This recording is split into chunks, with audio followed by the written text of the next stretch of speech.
চাৰিআলিৰ পৰা তেজপুৰলৈ যি এইটো 15 নম্বৰ ৰাষ্ট্ৰীয় ঘাইপথ আচলতে এইটো ৰাষ্ট্ৰীয় ঘাইপথ হৈ থকা এইটো মৃত্যুদূতৰ পথ হৈছে আৰু বিগত প্ৰায় 5টা কাৰ্যকাল একেটা দলৰ এগৰাকী সাংসদ আছিল দুটাকৈ কাৰ্যকাল বিজেপি চৰকাৰখনে ইয়াত কাৰ্যনিৰ্বাহ কৰিছে তাৰ পিছতো কিন্তু বাইহাটা চাৰিআলিৰ পৰা তেজপুৰলৈ 100 কিলোমিটাৰ পথ কিন্তু 4 লেনযুক্ত কৰিব নোৱাৰিলে আৰু প্ৰতিটো দিনত ইয়াত 6-7টাকৈ দুৰ্ঘটনা হৈছে প্ৰতিটো দিনত মানুহে ইয়াত জীৱন হেৰুৱাইছে তাৰ পিছতো কিন্তু চৰকাৰখনৰ গুৰুত্ব নাই কোনো তেওঁলোকৰ গুৰুত্ব নাই আমি এটা কথা ক'ব বিচাৰিছোঁ যে মানুহৰ মৃত্যু হোৱাৰ পিছত তেওঁলোকৰ ঘৰত গৈ শোক সন্তপ্ত পৰিয়ালবোৰক মাত দিয়াৰ কথা নাই তেওঁলোকৰ যদি জীৱন আৰু সম্পত্তিৰ অধিকাৰ যদি নিশ্চিত কৰিব পৰা নাই এই পথত চলাচল কৰিব পৰা মানুহৰ তেনেহ'লে চৰকাৰখনে ইয়াত দায়িত্ব স্বীকাৰ কৰক আৰু সদায় ৰাতি ফেচবুক লাইভ দিয়া মুখ্যমন্ত্ৰীগৰাকীয়ে কিন্তু এই পথটোৰ প্ৰতি তেওঁ যে কোনো দায়িত্ব নাই কথাটো আমি দেখিবলৈ পাইছোঁ কাৰণ মুখ্যমন্ত্ৰীগৰাকী তেওঁ যি ফেচবুক লাইভ দিয়ে সেই ফেচবুক লাইভত কিন্তু 15 নম্বৰ ৰাষ্ট্ৰীয় ঘাইপথত সদায় সংঘটিত হৈ থকা ঘটনাসমূহ বা সদায় যে মানুহে প্ৰাণ হেৰুৱাইছে ইয়াক কিন্তু কোনোদিনা তেওঁলোকে উল্লেখ কৰা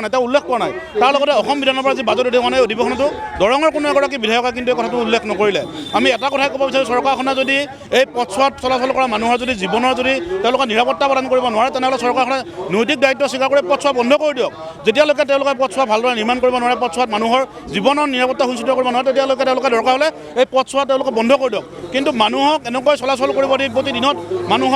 মানুহৰ জীৱন নাগোৱা বা মানুহৰ সম্পত্তি ধ্বংস কৰা এই কথাটো কিন্তু চৰকাৰখনে তেওঁলোকে দায়িত্ব স্বীকাৰ কৰিব লাগে আৰু আমি যিটো দেখিবলৈ পাইছোঁ কেৱল উন্নয়নৰ ফুকুলা ফুল জাৰি মাৰিলে নহ'ব নিৰ্বাচনৰ আগত তেওঁলোকে নিৰ্বাচনৰ আগত যি আধাৰশিলাৰ ৰাজনীতি কৰে নিৰ্বাচনৰ পিছৰ পৰ্যায়খিনিত তেওঁলোকে পাহৰি যায় DPRৰ কথা কৈছিল নিৰ্বাচনৰ আগত আধাৰশিলাৰ কথা কৈছিল তাৰপিছত কিন্তু পৰৱৰ্তী 6 মাহ উকলি গ'ল এতিয়ালৈকে কিন্তু পথছোৱাৰ কোনো কাম হোৱা আমি দেখিবলৈ পোৱা নাই সেয়ে আমি এটা কথাই আমি দাবী উত্থাপন কৰিছোঁ পথসভাৰ পৰা যে এই পথটি অতি শীঘ্ৰে 4 লেনযুক্ত কৰি নিৰ্মাণ কৰিব লাগে আৰু মঙলৰ যি বাইপাছ নিৰ্মাণ হৈ আছে এই নিৰ্মাণৰ যি লেহেমীয়া গতি তীব্ৰ কৰি এই বাইপাছটো অতি শীঘ্ৰে নিৰ্মাণ সম্পন্ন কৰিব লাগে জিলা ছাত্ৰ সন্থাই আজি বেবাৰঘাট বাছ স্থানত পথসভা আৰম্ভ কৰি দৰং জিলাৰ মাজেৰে যোৱা 15 নং ৰাষ্ট্ৰীয় ঘাইপথত সঘনাই যি দুৰ্ঘটনা হৈছে আৰু এই দুৰ্ঘটনা ৰোধ কৰিব নোৱাৰাটো চৰকাৰখনৰ ইয়াত বিফলতা চৰকাৰখনে বা দৰং জিলা প্ৰশাসনে দুৰ্ঘটনাটো ৰোধ কৰিব নোৱাৰাটো এক চৰম লজ্জাজনক ঘটনা আৰু এই পথটোত এই পথ হৈ থকা নাই এইটো মৰণফান্দত পৰিণত হৈছে বিগত এসপ্তাহত প্ৰায় 7গৰাকীকৈ অধিক ব্যক্তিয়ে এই পথ দুৰ্ঘটনাত মৃত্যুমুখত পৰিব লগা হৈছে তৎসত্ত্বেও কিন্তু অসম চৰকাৰখনে ইয়াৰ ওপৰত এতিয়ালৈকে কোনো ধৰণৰ তেওঁলোকে বিবৃতি প্ৰদান কৰা নাই মাননীয় মুখ্যমন্ত্ৰীগৰাকীয়ে সদায় দৈনিক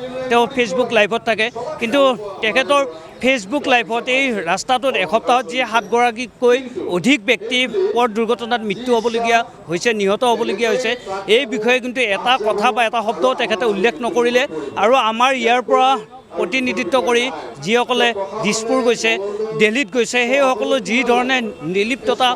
তেওঁলোকে প্ৰকাশ কৰিছে ইয়াক আমি ছাত্ৰ সন্থাৰ তৰফৰ পৰা ধিক্কাৰ জনাইছোঁ আৰু এই ৰাস্তাটো প্ৰত্যেকবাৰে আমাৰ 15 নম্বৰ ৰাষ্ট্ৰীয় ঘাইপথটো প্ৰত্যেকবাৰে নিৰ্বাচনৰ সময়ত আমাৰ 4 লেন হ'ব বুলি আমি প্ৰতিশ্ৰুতি শুনো তেওঁলোকে ৰাজহুৱা সভাসমূহত বক্তব্য ৰাখে কিন্তু বাস্তৱত কিন্তু এতিয়ালৈকে কাম হোৱা নাই আৰু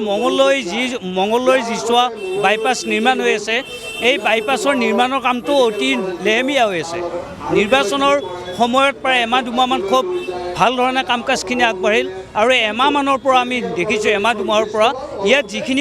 যিখিনি অংশত বাৰিষা সময়ছোৱাতো কাম কৰিব পাৰি সেই অংশছোৱাতো কিন্তু কাম হোৱা নাই যিখিনি